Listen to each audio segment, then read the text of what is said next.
Na pauta da sessão plenária desta quarta-feira, os ministros do Supremo Tribunal Federal devem julgar 3 ações relativas à lei da ficha limpa. No julgamento, o Supremo vai analisar se a lei da ficha limpa é totalmente constitucional ou se há pontos que a contrariam. O artigo 5º da Carta Magna afirma que não há crime sem lei anterior que o defina. Ainda baseado na Constituição, a lei que altera o processo eleitoral não pode ser aplicada no mesmo ano em que entrou em vigor. Com base nesse argumento, em março deste ano, a maioria dos ministros do STF derrubou a validade da norma para o pleito do ano passado. O texto da lei nasceu da iniciativa popular. Mais de 1.600.000 pessoas assinaram a favor do projeto, apresentado ao Congresso em setembro de 2009. A finalidade? Provocar uma mudança na qualidade da política do país. Entre os pontos que serão analisados pelos ministros do Supremo, 2 são bem polêmicos. O primeiro é se as normas podem ser aplicadas de forma retroativa para políticos que já exercem mandatos.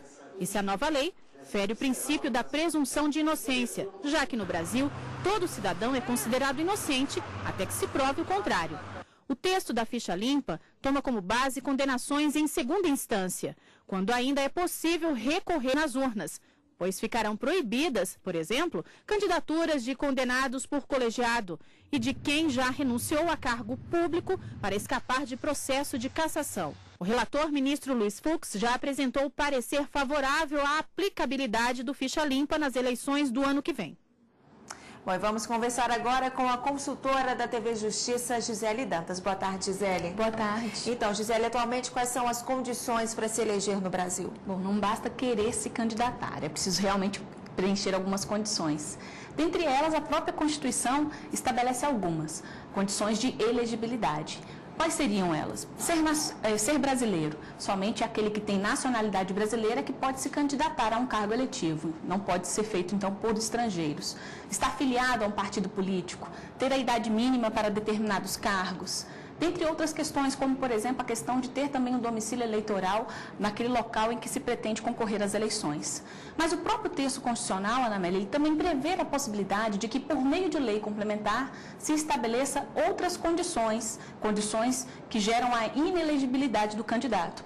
É por esta razão, inclusive, que atualmente está em vigor a Lei Complementar 64, que foi alterada pela 135, que é a chamada Lei da Ficha Limpa, que prevê uma série de situações que tornam um candidato inelegível e que já esteve na pauta de julgamentos do Supremo e nesta tarde, mais uma vez, encontra na relação dos processos que serão julgados. Pois é, como citado na reportagem da Mara, presunção de inocência e retroatividade da lei são as principais discussões, né? Exatamente. O que acontece? Em relação à presunção da inocência, o texto constitucional prevê que ninguém poderá ser considerado culpado enquanto não houver uma sentença condenatória transitada em julgado, ou seja, irrecorrível. Somente a partir do momento em que se tem uma decisão de última instância, em que gere o trânsito em julgado, ou seja, não caiba mais recurso, é que se considera efetivamente alguém como condenado. O grande questionamento que se tem para aqueles que defendem a inconstitucionalidade dessa parte da lei é no sentido de que esta previsão, essa hipótese de inelegibilidade estaria ofendendo esse princípio da presunção de inocência.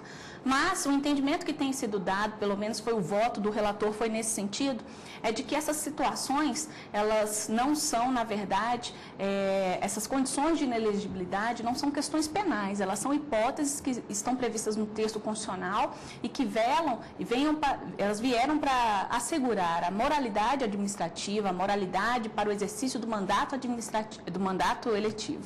O ministro Luiz Fux, ele já se posicionou sobre essa questão. Ele pode rever o voto? Olha, Ana Amélia, o próprio regimento interno do Supremo Tribunal Federal prevê a possibilidade, enquanto não tiver finalizado o julgamento, do ministro efetivamente rever o seu voto. É possível que ele, se ele verificar que em alguma razão do seu voto, em algum fundamento, ele precisa rever, ele pode retificá-lo, ele pode trazer um novo voto. O ministro Luiz Fux, ele já votou pela quase total parcialidade da lei complementar. Fez uma única consideração. Ele entende que em relação àquelas renúncias feitas para evitar os processos disciplinares, que nessas hipóteses a inelegibilidade só seria possível se a renúncia fosse feita a partir do momento em que já tivesse sido iniciado um processo disciplinar administrativo. para o ministro, na ocasião do seu voto, no momento em que se tem apenas uma representação, uma simples petição pedindo a instauração de um processo administrativo, isso não seria suficiente para ensejar a inelegibilidade. É claro que essa questão, até então nós só tivemos o voto do ministro Luiz Fux e toda essa questão será debatida agora pelos ministros do Supremo Tribunal Federal com o voto visto a ser apresentado.